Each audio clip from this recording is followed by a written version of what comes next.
Hi there, and thanks for joining. My name is Nisha Bakshi, and I'm head of marketing for Monte Carlo. Today, we'll be doing a sit down with Chief Data Officer Cara Dailey of Silicon Valley Bank. Cara Dailey serves as Chief Data Officer for Silicon Valley Bank. She's also a seasoned financial services executive with extensive experience working closely with business teams to use data as a key to unlock their business and digital transformation journeys. Prior to her role at SVB, she has held various leadership roles, including at Nike, BNP Paribas, and GE Capital, across business and technology, concentrating in data strategy, governance, master data management, and analytics. All right, let's get going and hear from Cara Dailey. All right, so Cara, tell us a little bit about how you got interested in data. I'd love to hear about your background, and now you're eventually becoming the CTO of a major bank. Like, such a cool job. Wow. Well, how did I get my start? I have to say, I started out in software. So my first jobs out of college was DoubleClick, and it was a online advertising firm. And what I was doing is I was answering phone calls and I was in tech support. But what was interesting about that is it was lots of problem solving. And if anybody in data knows, data, the majority of it is problem solving, right? You know, the data's wrong, it's not working. And in the same respect, like the product wasn't working, right? And the underpinnings to any product is data. Right. So I started there and then kind of graduated to Hyperion, which then became Oracle. And then I got into financial services. And so financial services is definitely an industry that has been leading in the data management, data governance space because they're so highly regulated. Right. And so that's really how I kind of groomed my data management and data and analytics skills was really my experience in financial services and GE Capital and Bank of the West. And then I took a little bit of a pivot and went to Nike, and they're doing amazing things with data. I actually got the opportunity to sit down with Mark Parker, who at that time was the CEO, and talk about the data strategy. So it was a very exciting time. I loved Nike. It was a great experience. But then I missed financial services and I landed back at SVB. So that's a little bit of my career journey. Getting into data has always kind of been from a problem solving point of view, from product to then financial services, finance and risk. And then now, you know, at SVB, I'm more of the enterprise leader for data. So that's a little bit about me and my journey. I think that's amazing. What kind of topics do you prepare for when just having a conversation with like to the CEO of Nike around data? Like, what was that like for you? Oh, I love that. It was. Yeah. I have to say, I was so nervous. But so what we were doing is we established, and when I say we, it's a team effort, right? It always is a team effort. We established an enterprise data strategy, right? So they were, Nike at the time was building capabilities around data and analytics. I was brought in to lead the data piece. And so we developed a data strategy around consistent, trusted, and available data, right? And it would be end to end, and there would be a platform and democratized. And it's pretty much the same theme everywhere I go. But it is a really great strategy. So I got to sit down with him. I think the best part of the conversation was at the end. And I was kind of doing the summary. And of course, like the entire time, I felt like I was going to throw up on myself. But the entire time. You didn't. But I didn't. But I would say that at the end, the thing that really excited him is, I launched on, we need to create a culture obsessed with data. Obsess the data. And he loved that. Like, he was like, obsess the data. Oh, we could do something really good with that. And he's always like in the marketing and but that's the truth, is when it comes to data, the first thing you really need to do is to get an organization excited, right? Excited about data, excited about the opportunities that analytics can bring to an organization. And so that, like, he got that. And so that was a very exciting time, and something that always stood out in my head. I think that's amazing that you were able to sort of like spearhead that movement of this like data culture obsession in Nike. Good Oh, for I mean, you. there was lots of strategies at Nike. So, But he listened to you. But he listened to but you. I That's think important. I do think they're still doing it. Yeah. Oh, I think that's so great. And so fast forwarding a little bit up to Silicon Valley Bank, where you are now, can you tell us more about what you're working on there right now? Absolutely. So what we're doing now is we're in that second year of our data transformation. Right. So when I joined, it was like we created a startup company inside SVB, right? And so a colleague moved over from IT. His name is Baldev. He's been at many of the same dinners as well. And Baldev and I, we built a team around data. And I think the first things that on any of your data journeys that you're doing is we delivered on some real tangible use cases. And so for the first year, it was really about building a client master for the company, right? We focused our efforts in on that and get some wins on the leaderboard. And then as we kind of continued on our journey, we started to build that broader enterprise data strategy. So like what I just talked about with Mark and Nike, we built that broader enterprise data strategy around connected, clean, and complete data end to end across the organization.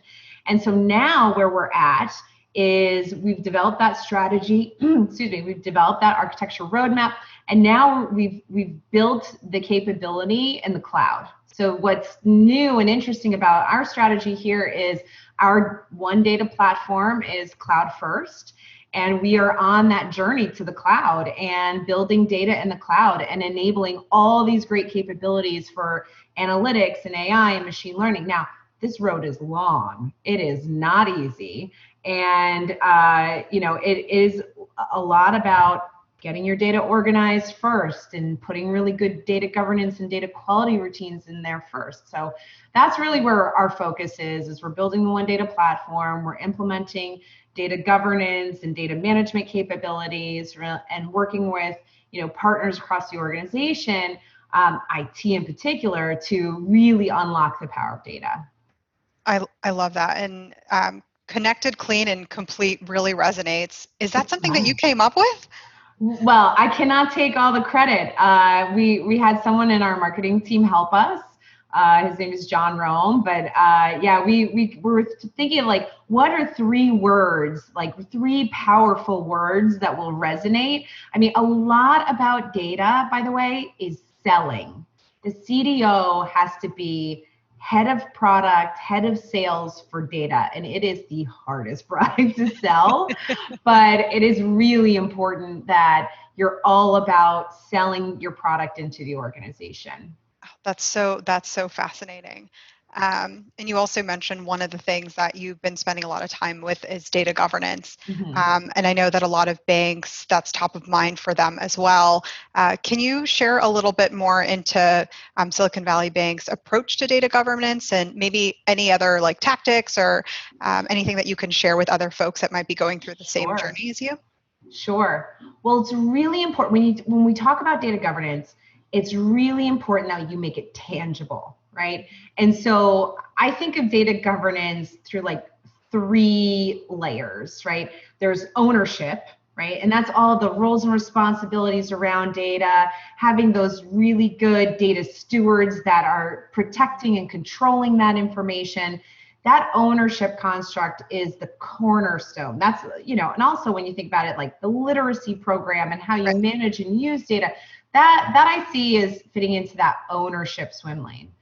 The second swim lane that I think about is common language. And you can think about common language as how you define it, where did it come from? So that's lineage, right? And those two aspects are very hard for companies to organize around because lots of data silos, lots of source systems, different definitions of everything, and that data governance team is there to help the organization get organized in how you manage that information. So the first one's ownership, and that's all around the roles and responsibilities around data and that literacy program and education and change.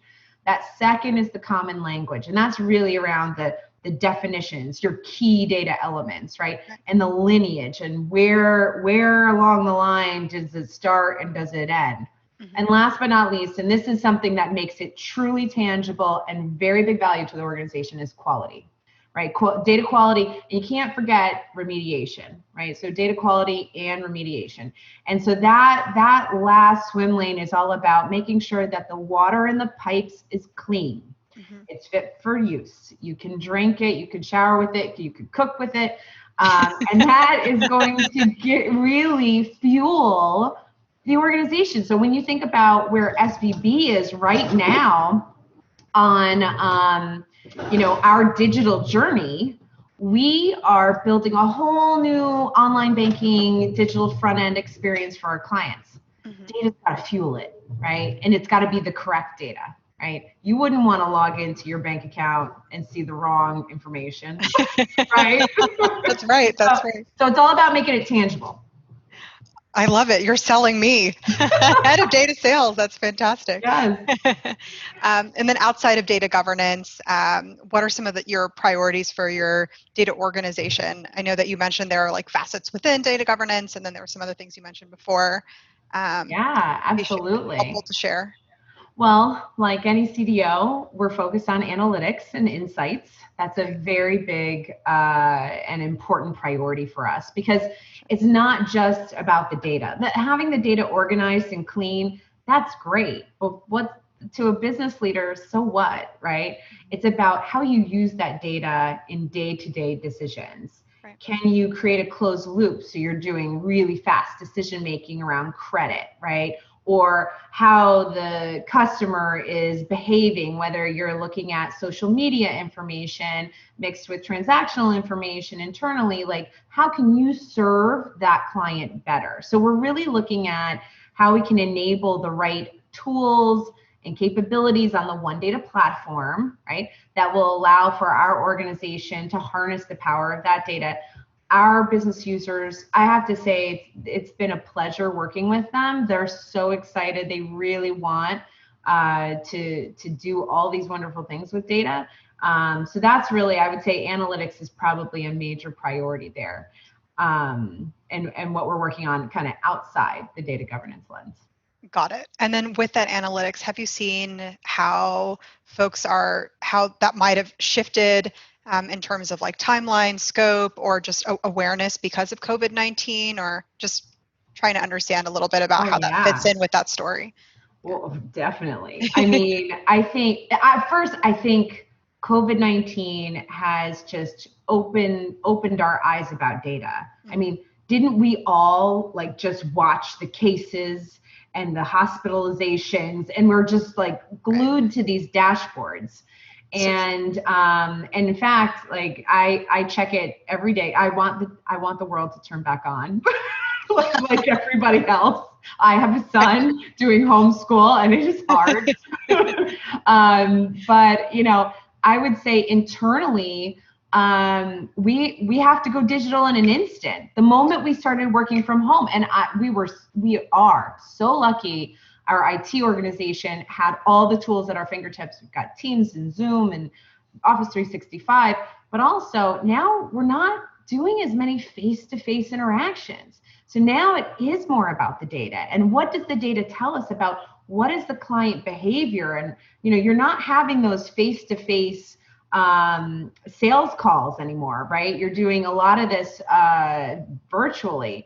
And so you're not having those hallway conversations. So you really got to lean on something like data to help make those decisions happen faster. So I see it as, COVID-19 launched everybody's digital and data transformation, probably sooner than anybody wanted. Yeah. But it's unfortunate. I mean, it's about what's happening, but at the same time, we're now relying on the more modern way of working, which is through data and digital. Makes sense. And one of the things that you had mentioned earlier around, and I'm sure data quality, like as you said, is really important to that as well. And you had mentioned that your organization has taken a very strong approach to making sure that is possible. I think you said making sure that the water in the pipes are so clean that you can drink it. You can drink the water. I love that. Drink the water, yes. Drink the water. I guess just like tactically speaking, what does that look like? Data quality, data reliability. What does that look for SVB? So now I don't want to paint the most pristine picture. We are on a journey, and it is early, right, in terms of where we want to be. But if you think about your journey around data quality at any company, right, you have to prioritize what data you're going to go after to clean, right? And so that's really important. That's a tip for a CTO that's kind of struggling with, should I govern all the data? Should I clean all the data? No, you have to prioritize what data you're going to go after. Now, for us, we've prioritized our client information, right? And so we look at a client and say, there's about 300-ish really important key data elements that describe a client that have to be clean.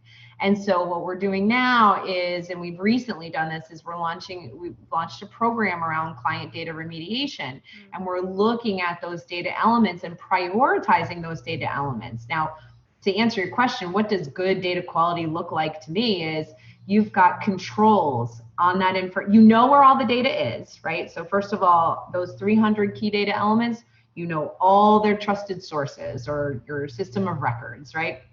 Or authoritative source. People call it all different things, but trusted source is what we call.